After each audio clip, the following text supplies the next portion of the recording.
Hi there, how you doing? I hope you're well. I've been sent this XTU S6 action camera to try. Let's have a look, see what comes in the box. So in the box we've got the camera itself in a diving housing. Just behind there we've got an instruction manual.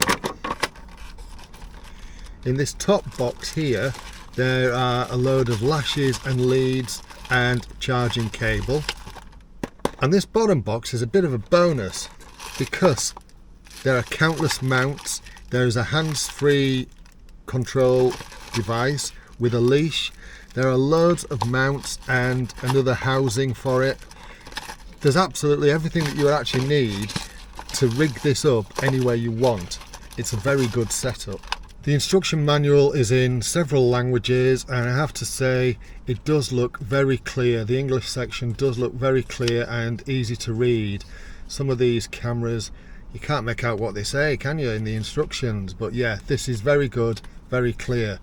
So before we pop the camera out of the housing, let's just have a look at what the features are on the box. So we've got 4K 30 frames per second recording, 2.4 gigahertz Wi-Fi.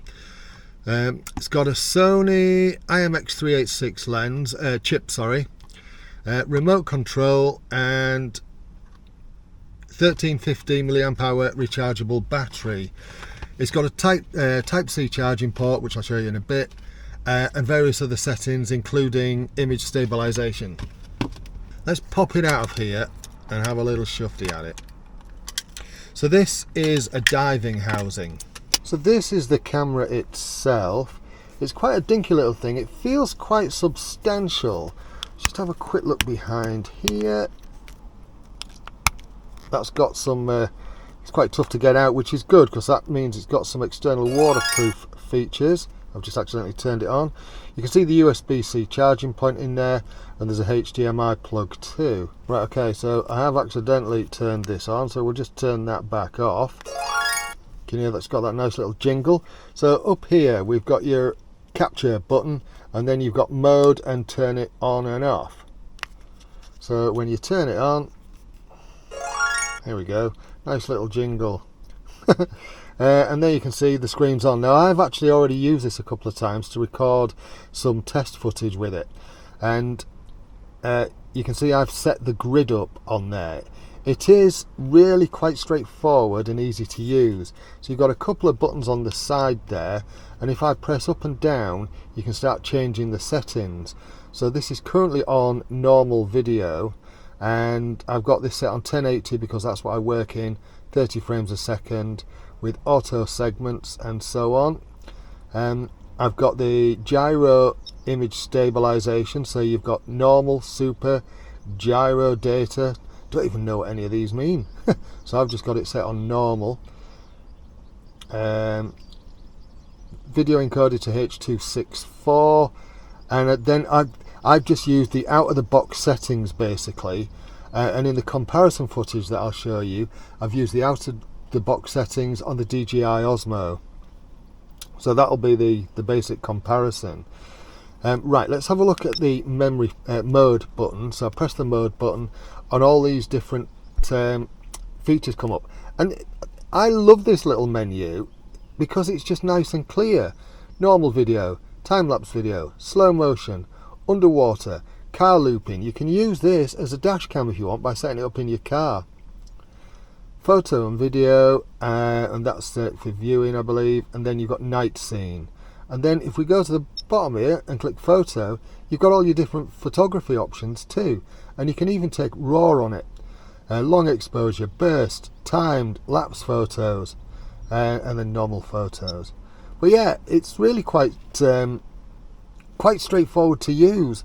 And then as you go into each one of these, so say we went into lapse video and then press the buttons on the side, we can then start changing the settings for the time lapse. Really easy to do, really simple controls. What I haven't mentioned yet is there is on the front there a screen. Now if I press and hold the camera capture button, it'll switch screens round. There we go. If you press and hold the capture button, it actually flips round onto the front screen. So this is looking at me upside down because I'm looking down on it. Flip that back round and it comes back to the back screen. There we go. Quite good, isn't it? Quite neat, that. Okay, so one of the things I haven't mentioned yet is if you press the up button on the side here, it goes into the general settings. So you've got you can change the Wi-Fi, you've got the auto dormant, in other words when the things switch off, when the power goes off, language, flash frequency, WDR, voice volume, and so on. You can flip it so that it records in portrait or landscape. You know, you can put a stamp on it. Keytones, you can turn those off. You get the idea. All the settings are there. It's just really accessible. They're also available here by pressing that. Yeah, it's just really accessible. You can change all your video settings there. So you've got multiple ways to access the menus. There you've got sort of like footage that you've recorded. As I say, really straightforward. Nice little camera. The thing for me to do now is to record some test footage and to show that side by side, and we'll have a look at it and see what it's like. This bit of footage is for the XTU video so that we can compare the two streams. A couple of speed bumps there gives a good test of image stabilisation in the van. This is another XTU clip just to see how it handles speed, things passing by at speed. I'm doing about 70 in the van. XTU footage on the motorway. XTU paddling footage.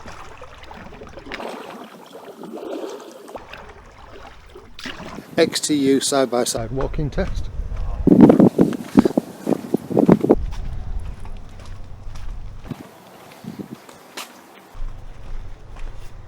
XTU side-by-side running test.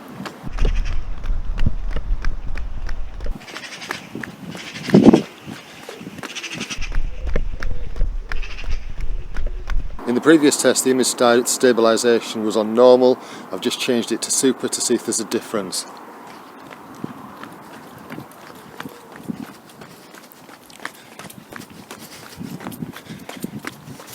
So what did you think of the footage? I can't show you the 4K aspect because, as I say, I work in 1080, 25 to 30 frames per second. I'm quite impressed with this. The things I like about the camera are it's very simple to use, very simple features, simple menu, everything's really easy to find, and I really like that. I think that's really good. I think it's a decent quality image. I like the fact that the colours are a bit flat. The previous XTU camera that I tried, they had a red hue to them and I didn't particularly like that. But this is really good, and the image stabilisation is pretty good too. It's got good build quality, and as I say, the image is alright. I find the sound a little bit tinny, but it's okay. You can always enhance that in post. And I find the dynamic range on this in the image quality to err on the dark side. But again, that's one of the things you can edit in post a little bit. Other than that, I quite like that. The things that I don't like about it are, with the DJI Osmo that I'm recording on now, I can push to record. All I have to do is push the record button and it'll just go straight in. With this, you have to turn the camera on and then press record. And I don't like that. That's slow. I like to be able to get a camera going straight away to capture something that I might have seen while I'm on the move. So I would like to see that improved. Probably do it with the firmware update. But yeah, if you could just press the button and it starts recording, that for me would be A1. And the only other thing that I think this is lacking is horizon leveling in terms of the image stabilization.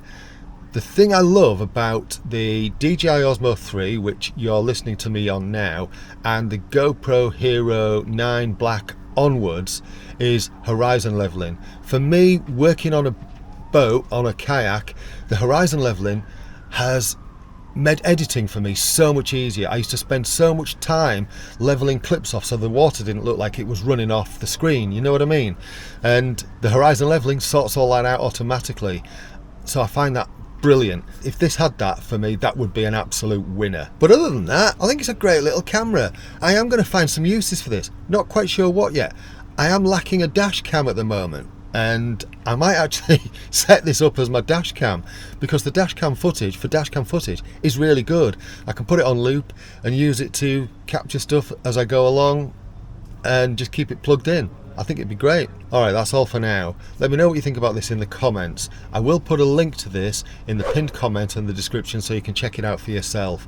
It is a very reasonably priced action cam at under £100. I think it's a bit of a bargain, to be honest. Thanks to XTU for sending me this. You take care of yourself. Cheerio.